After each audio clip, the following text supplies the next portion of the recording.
Have you ever stopped to question why we desire what we don't have? A question as intriguing as it is profound.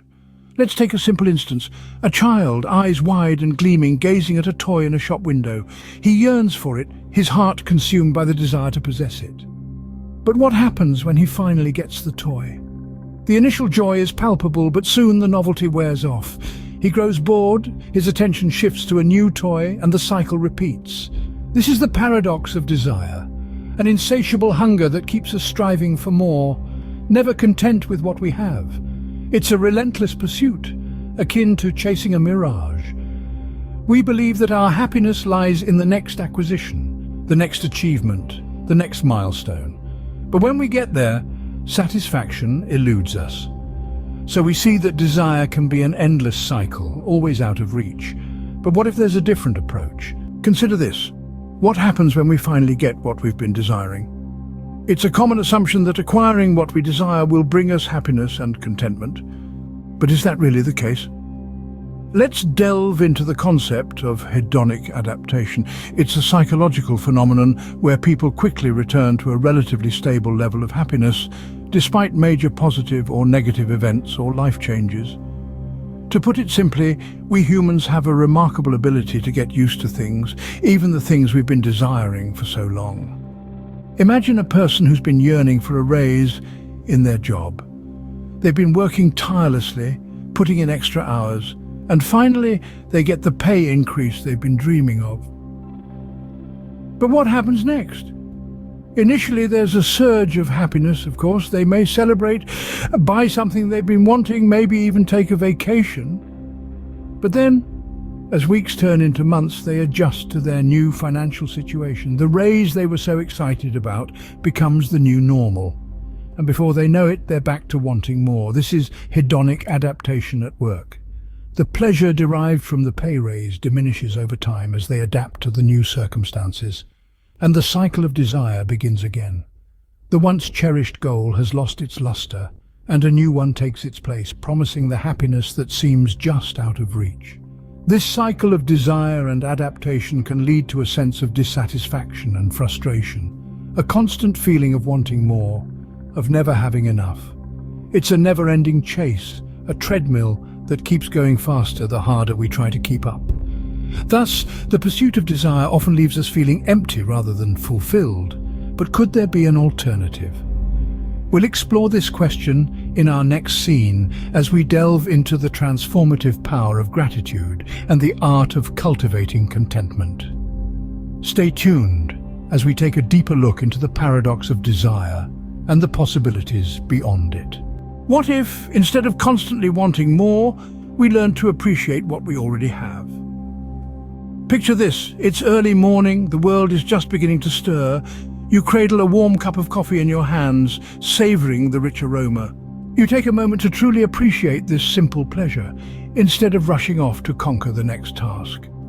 This is gratitude in its purest form. Gratitude at its core is an acknowledgement and appreciation of the good things in life, no matter how small they might seem.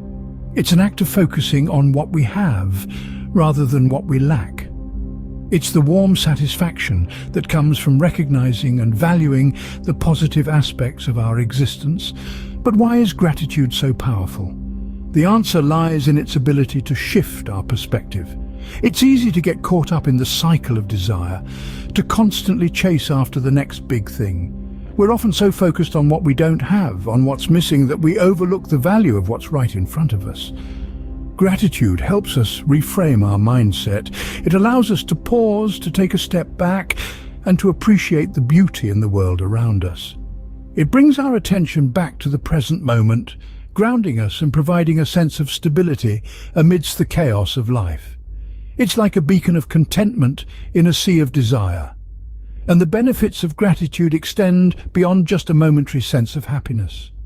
Research has shown that practicing gratitude regularly can lead to increased levels of optimism, a stronger sense of well-being, and even better physical health. But perhaps the most powerful aspect of gratitude is the way it can change our relationship with desire. By focusing on the things we're grateful for, we start to realize that we already have more than we think.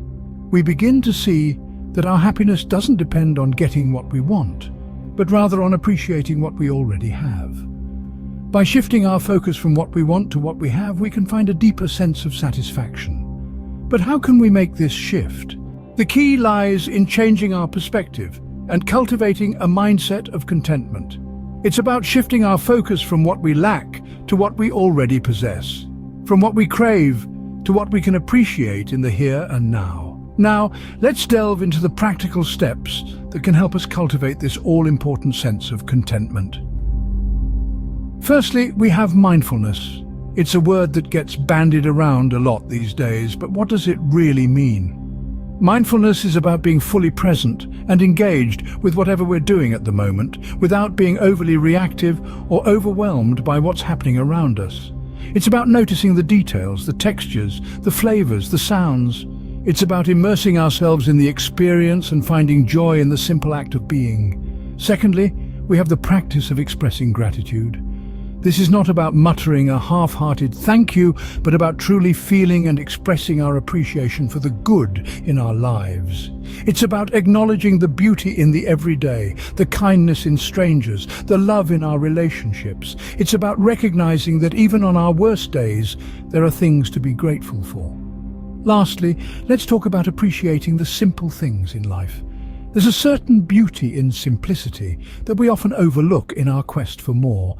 It's about finding joy in a warm cup of tea, in a good book, in a hearty laugh.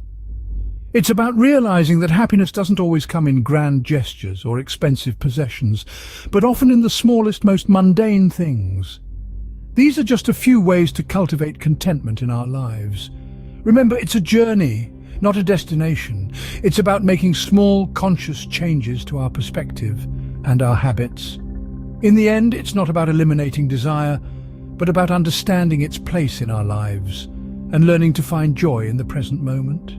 So we've taken a journey from understanding the paradox of desire to exploring a more fulfilling alternative. We've delved into the depths of desire, acknowledging its enticing allure, yet also its potential to lead us astray. The pitfalls of unchecked desire can be deep and wide, often leaving us striving for more, yet feeling less fulfilled. But there's another path, a path illuminated by the soft glow of gratitude.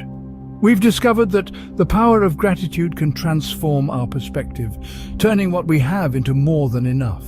And it's not just about expressing thanks, but truly feeling it, allowing it to seep into our consciousness, changing the way we see the world. Then we've explored the steps to cultivate contentment.